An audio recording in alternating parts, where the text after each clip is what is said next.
Hello everyone, and here I sit with my page up here. I tried to get the camera set so you can see that and this, but I wanted to talk about fingerings tonight. Fingering, yeah, the act of writing in the number of the finger you have on a key. And you see them all the time in music you buy. You see a 1 on the D or a 5 up here. Some of them are pretty awful, but I find fingerings to be very, very important for the concept of strategy. People say, where do you write fingers in? Well, in general, wherever they are going to help the strategy. Not particularly a 3 on an E flat. That doesn't mean anything. But if you have to play, and you want a person suggest what they should use, then 1, 3, 5 should be written there. But now, does it need the 3 and the 5? Is the 1 enough? Well, yes and no. It probably is. The problem with writing too many fingers into a piece is you stop looking at them, because it's like anything else. Too many of one thing becomes just a blob. So I reserve them for parts of the piece that I feel I've discovered a really good strategy. So, and in places, also in places where there are 2 possible or 3 possible different fingerings, I generally will put a finger in, 1 at least, to remind me which of the 3 I'm going to do. So I use my red pen because I like to be able to see it. I do with students too. I use red for fingerings most of the time. Anyway, you're probably wondering what this thing is up here. Okay, what I do with students is I give them pieces, this is one of them, at the beginning, near the beginning of their studies, where they have to read just by the numbers. I want them to be able to respond to a finger. When we write it in, I so often write a finger and use 2 there, and they look at the note, they go, oh gee, and down goes the 3 or whatever, and I'm like, no, the 2, it was part of our strategy. So responding to fingers is very important in my book. Now, I posted these on PianoAt10.com. One of them is called, didn't give it a name, it's called Sandman. This is out of an early piano book. And I don't normally like putting the hands in a place, but I am going to put the hands here, and they're in C, D, E, F, G. It could be here or here. I'll play it a few ways.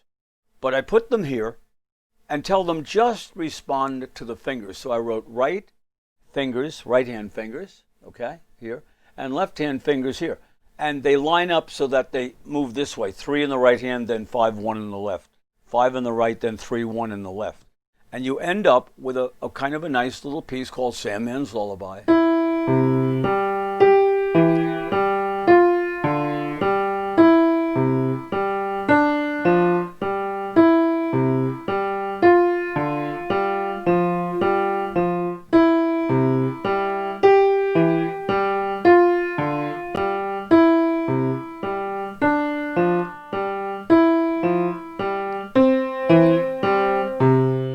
Now, believe me, when they start playing it, they're not anywhere near that fluid, okay?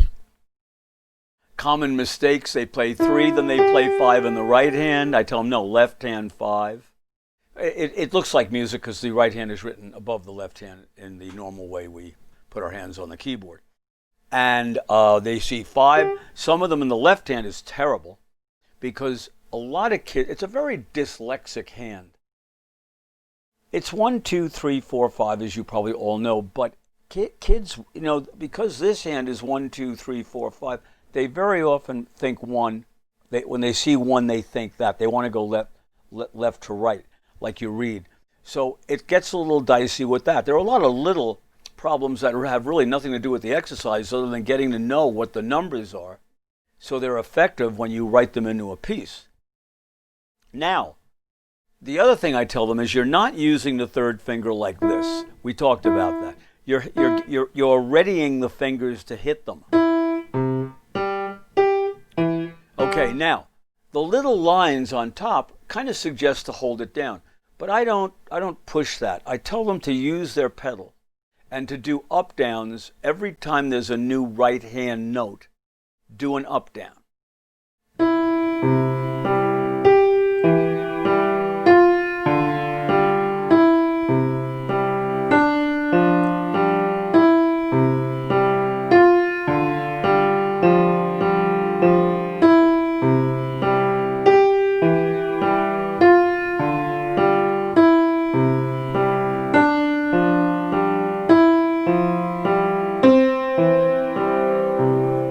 And they end up with something that sounds really nice, but they've been just practicing reading and responding to the numbers on the page. What I do after they start to get kind of good at it, I move them up a step and I put the hands on D, E, F, G, A. On those notes. Now, they hear something different, so they really have to depend on the fingers. They can't depend so much on their ear, because the minute you do that, you go from major to minor.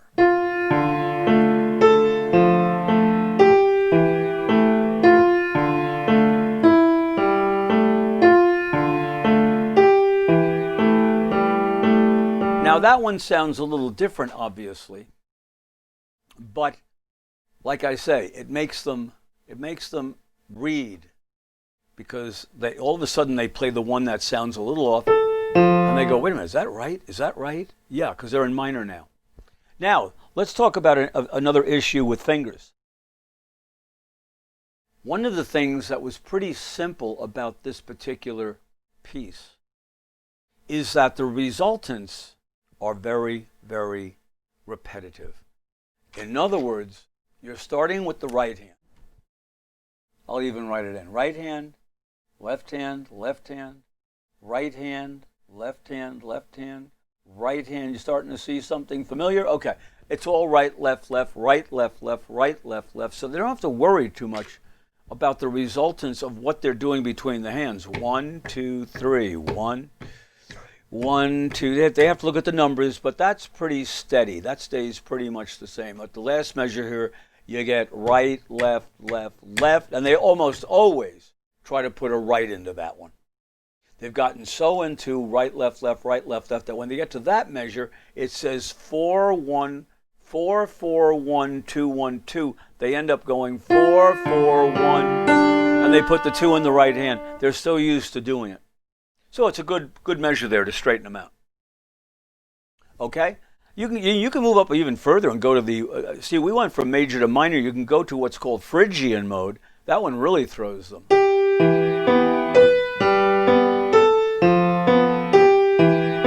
They all say that sounds weird. Well, the Phrygian mode does sound different. Okay, so you might say, well, Jeff, if you're going to do right, left, left, right, left, left, that's fine. You know, they learn their fingers and all that, but they're not really getting anything resultant-wise. Well, that's why I did another one. And this one is called Spring Song. And if you look at it carefully, you'll notice, if you can see it that well, you should be able to. We now have a whole array of resultants here. We've got 3 and 5 to get. In the last one, remember, that both hands never played. It was always the right alone or the left alone. Now we've got both, left, both, left, both, left, left, left. Okay, bunch of both and left. So Jeff, you ever going to do a right? Well, let's take a look. Both, right, both, right. Okay? Yeah. Kids really get short-circuited by this one. Right, left, left, left. So, yeah, the resultants in this one are much more, I wouldn't say complicated, but obviously busier. So you got to be real careful, and they've got to be looking at the fingers. Here you've got 3 and 5, 1 in the left, 4 and 4, 1 in the left, 5 in the left, 3 in the right, both hands, left, left, left. So there's a lot more going on here. I'll play it with no pedal. You can take a look.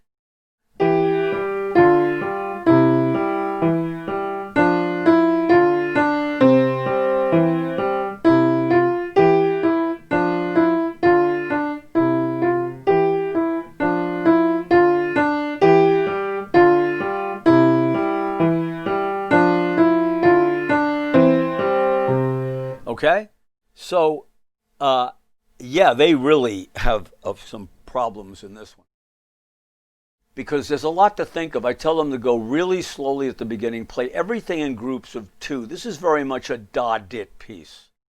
I'll play it more obviously that way.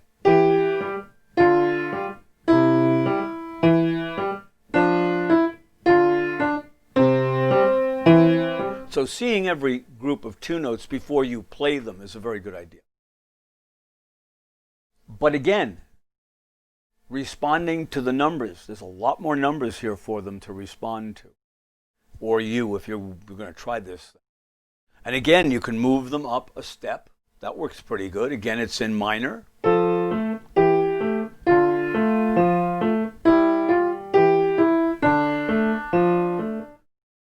And can you use pedal? Yes, but the pedal is also more, we'll say busier here. I'll draw some of it in. And you won't hear those little dits because the pedal will be down during those dits. And the phrasing is kind of every two like this. I'll draw those in also. And you can end up with a nice sounding little piece, but it's all fingers. Whether you want to do it in major or minor. I'll do it in minor with the pedal.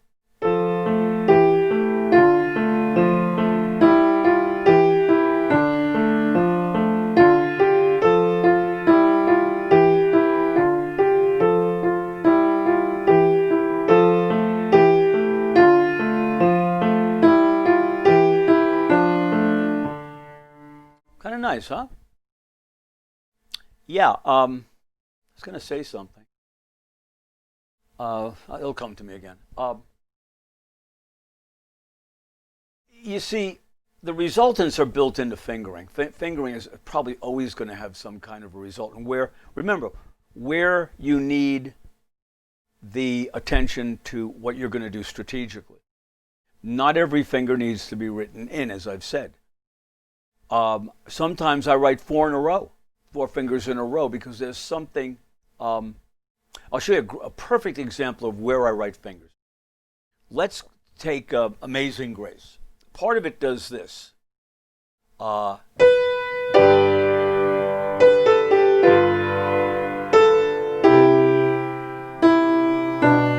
if you watch the right hand, I'm starting with 3 on B. I then write a 4 on the B because you need to get it there to play the next phrase. I then move the 4 down to the A. I then move the 2 down to the E. So students have in their book a 3 on the B, then a 4 on the B, then a 4 on the A, then a 2 on the E. They don't need all the rest of the fingers. I mean, if they absolutely need one, we might write it in. But those fingers, you wouldn't maybe guess them. Your hand is here, and the next note is a B. Well, you figure, oh, B, I got a 3 there. Yeah, but if you don't look at the next arrow, remember our arrows, we'll be talking about those again. The next arrow is, so you better have a thumb over, you better have somebody over that F. So we write the 4 in to remind us, get down there. And the 4 even helps you remember you got to go down as far as F, if you really think of strategy. The next one could have been played with, but earlier in the piece you played the 4 going to that. So that was open for argument. Yeah, the biggest thing that drives me crazy, and that is the book says go 1, 2 at the end. It's like your hand is stuck here until you have to move. No, you're going to put 2, 1. It's one of those terrible fingerings. So that's a good example of just 4 little arrows with a little finger at the beginning of each one.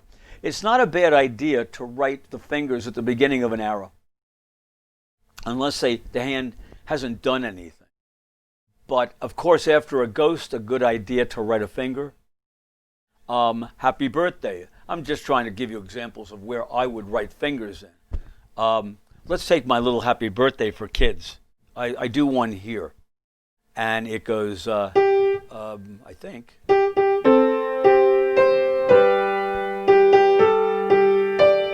only fingering I write there is 1 on the C and 1 on the G. I might write the 4 and the 5. 4, 3, 5, 4. But I generally put little parentheses around those fingers, meaning that's the finger, but you're not going anywhere.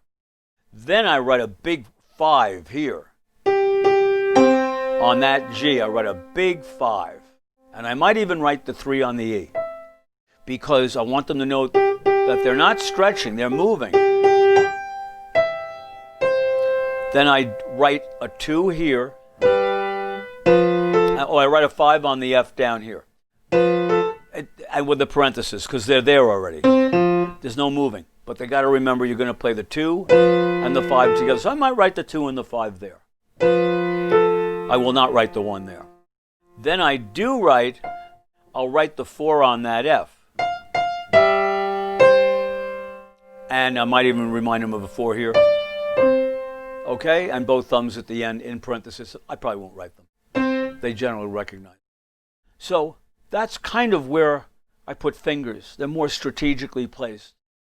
The 5, 3 here would be so that they're reminded, get your whole hand over these keys. Okay?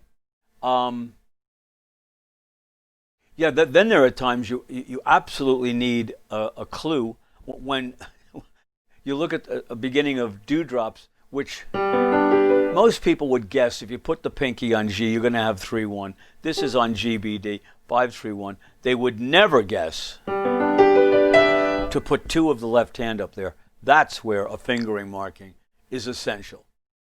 Okay? Because there are a couple of ways we can get to that E, and that's one of them. But that's the one. So I write a big 2 LH when I get to that in the book on dewdrops. I'm just thinking of, are there any more good examples? Tomorrow night I'm going to tell you what I'm going to talk about. I'm going to continue this topic, sort of. We're going to look at resultants in general. In terms of you coordinating resultants, there are a good number of ways of coordinating things. We don't work on fingers per se, but fingers, when they have resultants, can create problems. See, all of these, pretty much this whole PianoAt10 thing is all about, what do I do when there's a hard part? Well, to be honest with you, there shouldn't be a hard part. But we got to figure out what you do when you get to the hard part. I could have called this Hard Parts at 10. Maybe that would have been a better title. But kids see hard parts in here. And then I tell them, you play both hands together with 2. You then play 3 in the right. And they're going to work as a group. Then you're going to put both 4s together. Then you're going to play 2 in the right. So those are your 2 guys you're working with. And once I show it to them, once I show them the strategy, the way it works, they do it. You got to do it a few times. You got to train your muscles what that feels like. But once they do it a few times, they get over it being, quote, hard. All right. So anyway, I'll look forward to seeing you tomorrow night. Resultants, more on practicing. Okay. I will see you then. And remember, when words fail, music speaks.